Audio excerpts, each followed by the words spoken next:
Why do they do this every 2.5 weeks? Hello, darkness, my old friend. You've come to talk with me again. Sens lose 6-1 to the Florida Panthers. How are the young guys now? I finally did it! I scored again! Quit taking penalties! The Sens are gonna blow this game. Way to tie up the stick in front. Not. Well done. Just well done. You better believe we're gonna be having a penalty chat at the end of this one. What a time to be alive! What a long and brutal season that was. This team, man! After that, I can't even be happy. I said I would celebrate losses as long as the Sens played well. Well, that game last night, that wasn't well.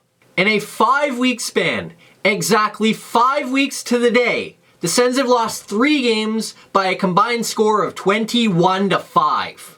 I know it's young team syndrome, but I'm getting really tired of getting pounded like that. Let's just get into lineup changes. After picking up a big win over Columbus on Saturday, the Sens made a number of lineup and roster changes, some by decision and some out of necessity. After playing just 4.5 minutes against the Blue Jackets, Jonathan Davidson was returned to Belleville while JC Beaudin and Eric Brandstrom were recalled.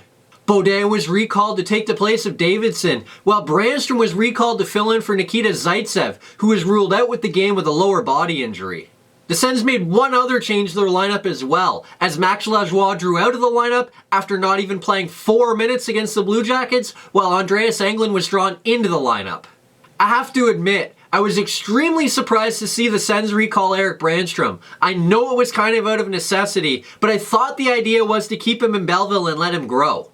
If the thought process is, well, Belleville doesn't have some games this week anyway, let's let him get some games and then send him back to Belleville, I'm good with that. But if they keep him around for a while, why even send him down?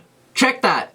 Belleville plays Utica tomorrow, so hopefully Brandstrom is sent back to Belleville for tomorrow night's game. Otherwise, I just don't see the point. In other lineup-related news, Anthony Duclair's name came up in the NHL circles this week as he was named the second star of the week on Monday. Duclair finished the week with 5 goals and 1 assist in 3 games, so it's not a big surprise to see him named an NHL star of the week. Unfortunately for the Sens, Duclair has an excellent chance in the first period, but hits the post, and that miss would turn out to be huge, as Ottawa was really never in this game. That was a chance to build some momentum, they don't do it, and that was about the end of the night for Ottawa. A couple minutes later, Jonathan Huberdeau brings the puck into the Sens zone. He kind of loses it, lands on the stick of Yandel. He kind of loses it, lands on the stick of Achari. Nilsson is way out of position. Achari backhands one into the empty net, and it's 1-0 Panthers. Given the way Ottawa played in the first few minutes of this game, and given how that goal went in, as soon as it went in, I thought, this is going to be a really long night. And admittedly, it wasn't nearly as long as I expected. Fortunately for the Sens, it doesn't get any worse before the end of the first period, and we head to the second period with the Panthers in front just 1-0. But the second period is where all the trouble started. A minute and a half into the second period, Trocheck and Achari make Hainsey and Chabot fall down, they march into the zone, globetrot the puck around the zone, lands on the stick of Achari, he bangs one into the empty net, and it's 2-0 Panthers. These kinds of goals are so embarrassing. It happened with great regularity last year, and while they've cut down on those kinds of goals this year, it's still happening more than I'd like. This goal was awful. The Sens then sort of try to make a game of it, as Logan Brown hits Tyler Ennis, he fakes out Bobrovsky, feeds Anisimov, who one-times won by Bobrovsky, and it's just 2-1 Panthers. This was a nice little goal from the Sens. Actually, it was a great little goal from the Sens. But let's be honest, did anybody actually think that was the start of something great? And as we all now know, it most definitely wasn't. 3.5 minutes later, the Panthers are on the power play. Huberdeau makes an unbelievable spin-around backhand slap pass backdoor to Barkov. He taps one in the empty net, and it's 3-1 Panthers. And that's now 3 Panthers goals and 3 Huberdeau assists. What a terrific player. He does not get enough credit. If Huberdeau played in a bigger hockey market, he'd be a way bigger star than he is hiding down in Florida. Thankfully for the Sens, Huberdeau then takes some time off from scoring. But unfortunately for the Sens, the Panthers don't. Just past the period's midway mark, Mackenzie Weegar fires the slap shot on goal, Anders Nilsson kicks to the side, lands on the stick of Achari, he bangs one in the empty net, and it's 4-1 Panthers. And after all the drum banging I was doing because of Duclair's hat trick on Saturday, Achari has a hat trick of his own in this one, and turnabout is fair play. But Huberdeau and the Panthers weren't done there. With less than 5 minutes left in the period, Huberdeau steals the puck from Brandstrom, wheels behind the Sens zone, feeds Matheson at the blue line, he one-times one that hits Nilsson's pads, trickles through his legs, goes over the goal line, and it's 5-1 Panthers. And just like that, Huberdeau now has 400 points in 500 career games. You're welcome. And Brandstrom with the terrible giveaway, and Nilsson with the brutal attempt at a save. This game is over. Then with 32 seconds left in the period, the Panthers say, no, this period ain't over yet. Ekblad fires a shot on goal, Toninato tips it in front, it beats Nilsson, and it's 6-1 Panthers.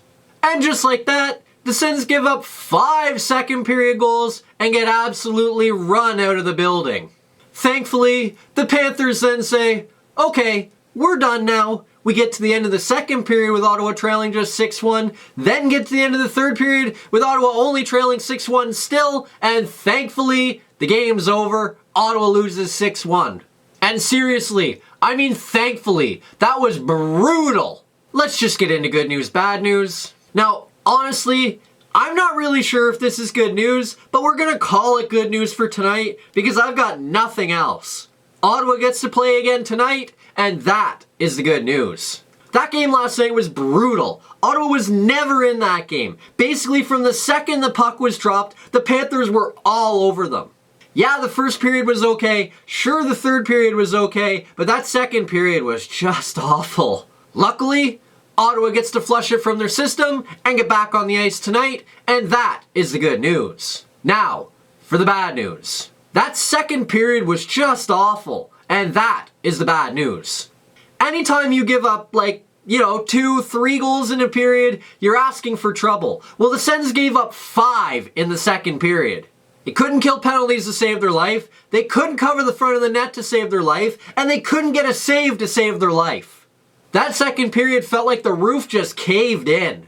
It was just awful, and that is the bad news. Remember when I said that the good news was Ottawa played tonight, but that I was kind of conflicted on that? Well, next up, the Sens return to action tonight when they visit the Tampa Bay Lightning.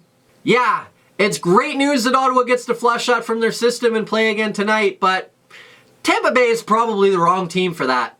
But on the bright side, this contest will be the second of 4 meetings on the season between the two teams, and the Sens currently lead the season head-to-head thanks to a 4-2 win in Ottawa on October 12th.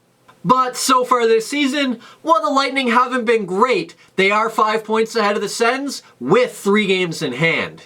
And they are still the Lightning. So if the Sens hope to win this game tonight, they're going to have to play one of those typical road games. Lock it down, get one early, and kind of just cruise from there. But if they let the Lightning skate, they're going to have another very long night. That's it for this video. Hit like if you liked it, subscribe to the channel if you haven't already, share it with anybody you know, and today's question is, what did you think of the recalling of Erik Brandstrom? Did you like it? Didn't you? Do you think it's short term? Do you think it's long term? Let me know what you think down below, and we'll see you later tonight when the Sens take on the Lightning. In fact, that'll be in like 5 minutes, because it's actually 7:02 when I finished recording this.